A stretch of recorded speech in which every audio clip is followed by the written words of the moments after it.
Have you had the new brownie? It's ridiculous. To die for. Man, they are so good. And the icing is What you're seeing here, Jen Kukik in front of her bakery hanging out with her customers, this didn't really happen before the pandemic.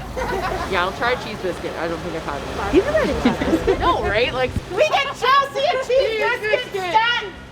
Jen's bakery is dairy-free and gluten-free. It's a lifeline for people who have digestive problems. How can you have not had one? Before the pandemic, Jen sold hundreds of loaves of bread a day. Then came COVID. We shut down for 6 weeks, and they were the longest 6 weeks of my life. Thank you. I won't lie, I've had, an hour cry sitting in the middle of my shower, not knowing what to do, and the pressure of staff not being together or paid or customers not getting bread. And I knew that I wasn't alone, that I was the same as them. No, you go ahead. Thank you. The pandemic helped Jen realize just how connected she was to her customers.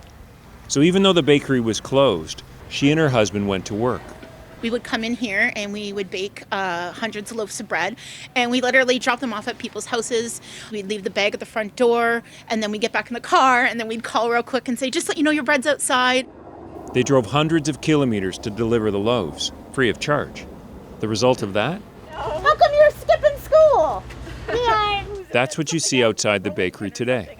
You wanted cinnamon buns, right? Yeah, exactly. Ann Potter says the bread Jen delivered made a huge difference during the lockdown. I now think of Jen more as a friend and a family member than just a place I come to shop. Just frankly that she cared enough to provide that to some of us. It gets you right in the feels. All right, go get some cinnamon buns, boys. Oh, more. I think I love my customers a little bit more now. oh, it smells so Have good. a good week. That's how the pandemic has changed things here at this bakery. And the reality is everybody, no matter who you are, has gone through something in the year of COVID. COVID hits and the world stops, literally. School stopped. We got an email from U of T, all of us it was almost like a movie scene, everyone looks at their phone at once. And we saw that they were shutting down campus as of that day. And now almost a year later, Corelle Peters is finishing up her degree on Zoom. I didn't picture it this way. My parents are immigrants and I'm the first in my family to pursue a university education. And so I was really looking forward to a lot of the milestones that come along with that. Convocation and getting that diploma and my parents being there. Corelle's parents came to Canada from Jamaica. Her dad was an electrician. Her mom worked at the local grocery store. I feel a lot of guilt when I think about the fact that I'm sad over not getting to have a convocation when there's people dying every day, when we're in the middle of a global pandemic. But convocation for me isn't small because it's not just for me, it's for my family. It means everything they went through, everything they did to get me to this moment was worth it. It's often like that. When something is taken away, we learn just how much it means. And the pandemic has done that for all of us.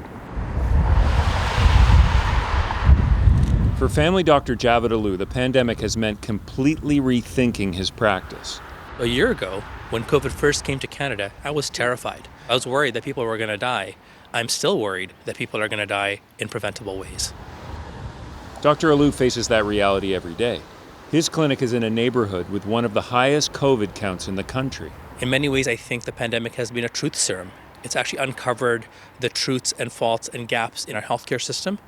And we've had the chance now to try to address those challenges because we can't ignore them anymore. I think... One of the gaps Dr. Alou worries about is with the focus on COVID, people with other illnesses will fall through the cracks. What parts would you not want to lose? He fundamentally changed his practice to prevent that. So one of the things I can do now is actually involve more people in a visit than I could before. I could include not just the patient themselves, but their daughter who lives in a different city, their pharmacist, their social worker who comes to see them once in a while, and we could all talk together about what needs to be done for care. And that's an amazing strength that I wouldn't want to lose after the pandemic. Are you saying that in some ways the care that you provide has gotten better? I think for my most vulnerable patients, my care has gotten a lot stronger and better because we're working together as a team, as a community, to support patients who need it most. Something we've all learned in the year of COVID is that people living in precarious conditions become even more vulnerable during a pandemic. You gotta keep the park clean, you know? I meet Domenico Saxida in a park in downtown Toronto. How's it going? He's 56, and COVID has been hard on him. A lot of heartache. I lost my father to it 6 months ago. My dad got COVID from the retirement home that my sisters put him in. He was 84, I believe.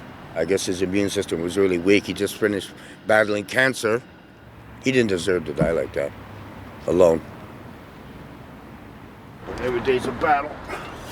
Domenico couldn't help his dad, but ever since he moved into the park a year or so ago, he's tried to help others.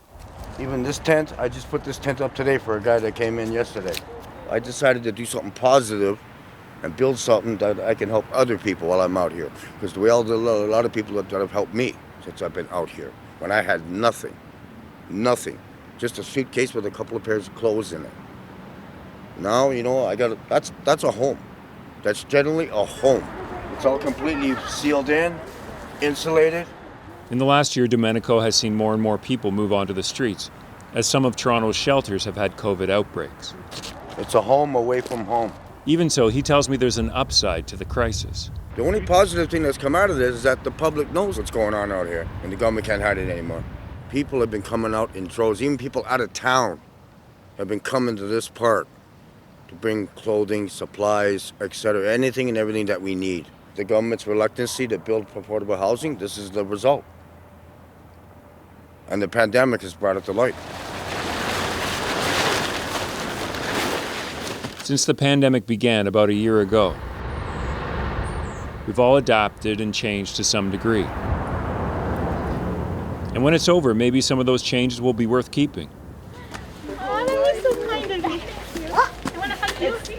Nick Purdon, CBC News, Toronto. We love you, boys.